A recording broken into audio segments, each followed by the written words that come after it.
Words possess a formidable power. They are not merely labels, they are vessels of history, identity, and belief. In the grand narrative of one of the world's oldest surviving civilizations, 4 specific words, Hebrew, Israelite, Jew, and Zionist, are often used as if they are interchangeable, simple synonyms for a single group of people. This is a profound mistake. Each of these words unlocks a different door to the past. Each represents a distinct chapter in an epic story of survival, faith, and nationhood. To confuse them is to flatten a rich and complex history into a single, misleading image. Today, we journey beyond the surface to dissect these powerful terms and uncover the vastly different stories they tell, revealing a timeline of identity that has been forged in Exodus, kingdom, exile, If you believe and that a relentless true understanding stream of begins begins with the precision of language and a respect for history, then you are in the right place.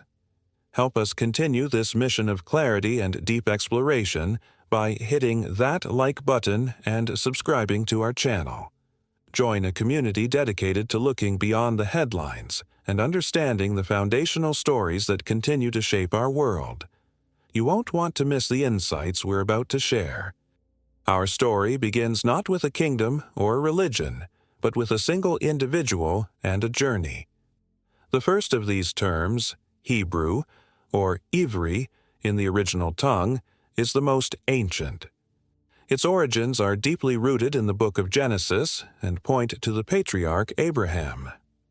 The traditional understanding of the word's etymology is one who crosses over. This is profoundly symbolic. Abraham is called the first Hebrew because he crossed over the Euphrates River to enter the land of Canaan, leaving his home and his past behind in response to a divine call. He was a transitional figure, a wanderer, the founder of a new lineage defined by a radical new idea, monotheism.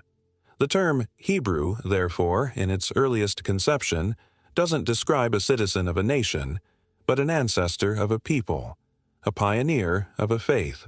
It speaks of separation, of leaving the familiar world behind to forge a new destiny. For generations, Abraham's descendants, Isaac and Jacob and their families, were known as Hebrews. They were a semi-nomadic people, a collection of clans moving through the ancient Near East.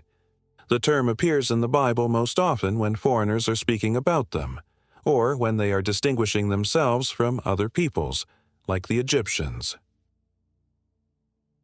During their enslavement in Egypt, they were the Hebrew slaves. The term carries an aura of antiquity, of a people in their formative pre-national stage. It is also, crucially, a linguistic term. The ancient language they developed, the language in which their sacred texts would be written, is known as Hebrew.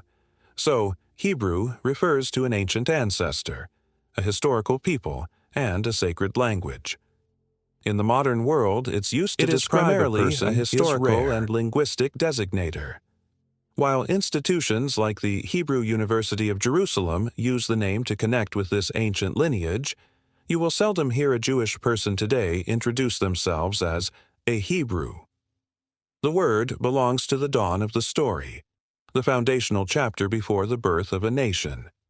The transition from a collection of clans to a unified nation is marked by the emergence of our second term, Israelite. This identity is born from a single mystical event in the life of Abraham's grandson, Jacob. According to Genesis, after a night spent wrestling with a mysterious divine being, Jacob's name is changed to Israel, which translates to one who wrestles with God. This name change is monumental. It signifies a new covenant and a new destiny. From that point on, Jacob's 12 sons and the tribes that descend from them are collectively known as the name signifies a people defined not just by their Israelites. ancestry from Abraham the Hebrew, but by their direct, striving, and often challenging relationship with the divine. The term Israelite comes to full prominence during the Exodus from Egypt. It is the Israelites who are freed from bondage by Moses, the Israelites who receive the Torah at Mount Sinai, and the Israelites who conquer and settle the land of Canaan. This is the name of a nation forged in the crucible of slavery and liberation. It represents a confederation of 12 tribes bound by a shared history, a shared faith, and a shared law. When King Saul unites these tribes into a single kingdom, its inhabitants are the Israelites. Under King David and King Solomon, the United Kingdom of Israel reaches its zenith. After Solomon's death, when the kingdom splits in two, the northern kingdom retains the name Israel, while the southern kingdom is called Judah. Even so, the term Israelite could still be used to describe all the descendants of Jacob. However, like the word Hebrew, Israelite is now an almost exclusively historical term. It refers specifically to the members of this ancient nation during the biblical period, from the time of the Exodus to the destruction of the kingdoms. It is an identity tied to a specific political and geographical reality that has not existed for over 2,500 years. This brings us to our third, and perhaps most significant and misunderstood term, Jew. Where did this word come from? Its origin lies in the division of the Israelite kingdom. After the northern kingdom of Israel was conquered and its people sent into exile by the Assyrian Empire in 722 BCE, this left the southern kingdom of Judah largely as the sole surviving remnant of the Israelite stage of history. The people of this kingdom were known as Judahites, or in Hebrew, Yehudim. The capital was Jerusalem, and its religious life was centered on the temple. When the Babylonians conquered Judah in 586 BCE and exiled its people, it was these Yehudim who were carried off to Babylon. This is the most crucial transformation in the entire narrative. In Babylon, exiled from their land and with their temple destroyed, the Yehudim faced a choice: assimilate and disappear, or find a new way to maintain their identity. They chose the latter. Their identity, rooted in the kingdom of Judah, evolved. It transformed from a national identity, which depended on living in a specific land under a specific king, into a portable religio-cultural identity that could survive and thrive anywhere. They were no longer simply Judahites in the geographic sense. They became Jews in a broader, more profound sense. This new identity was centered on the Torah, on shared traditions, on communal prayer, and on the memory of Zion. When the Persians allowed them to return and rebuild their temple, they returned as Jews. From this point forward, Jew becomes the enduring term for this people. Over the millennia, the meaning of Jew has continued to evolve and expand. Today, it is a wonderfully complex term that can refer to several interconnected things. First, it can refer to a person's religion. A Jew is a follower of Judaism, the monotheistic faith that began with Abraham and was codified in the Torah. Second, it can refer to ethnicity and ancestry. A person can be born to a Jewish mother and be considered ethnically Jewish, even if they are an atheist and do not practice the religion. This is an identity passed down through generations, a sense of shared peoplehood. Third, Jew can be a cultural identity. This encompasses a vast and diverse tapestry of traditions, foods, music, languages like Yiddish and Ladino, and a shared historical experience, particularly the experience of living as a minority in the diaspora. Crucially, the Jewish people are not a monolith. There are Ashkenazi Jews, whose ancestors settled in Central and Eastern Europe, Sephardi Jews from Spain, Portugal, and North Africa, and Mizrahi Jews from the Middle East and Persia. They have different customs, different histories, and even look different, but they are all part of the global Jewish people. Jew is the term that has carried the identity of this civilization through exile, persecution, and dispersion for over 2.5 millennia. We must jump forward nearly 2 millennia from the Roman destruction of Judea to the late 19th century to understand our fourth term, Zionist. Unlike the previous terms, which evolved organically over centuries of ancient history, Zionist refers to a specific modern political movement. The word itself, however, is ancient. Zion is one of the biblical names for the city of Jerusalem and for the land of Israel itself. For centuries, the phrase, "next year in Jerusalem," was a constant refrain in Jewish prayer, expressing a deep, passive, and religious yearning for a return to the ancestral homeland. Zionism took this ancient religious yearning and transformed it into a modern political program.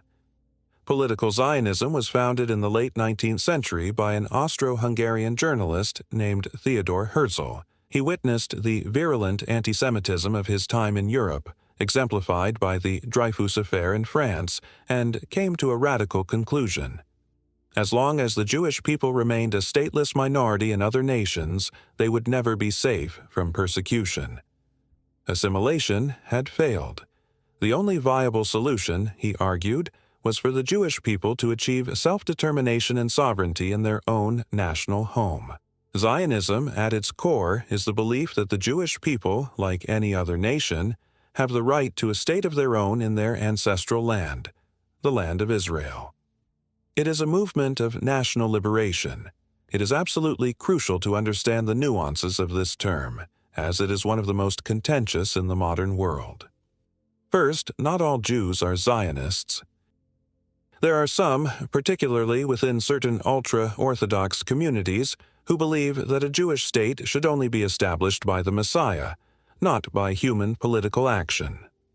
There are also secular Jews who, for various political or ethical reasons, do not subscribe to Zionist ideology.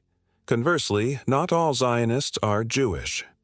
Christian Zionism, for example, is a powerful movement of Christians who support the State of Israel for their own theological reasons. Furthermore, Zionism itself is not a monolithic idea. Historically, there have been many different streams. Herzl's political Zionism focused on diplomacy. Labor, Zionism aimed to build a socialist state through agricultural communes.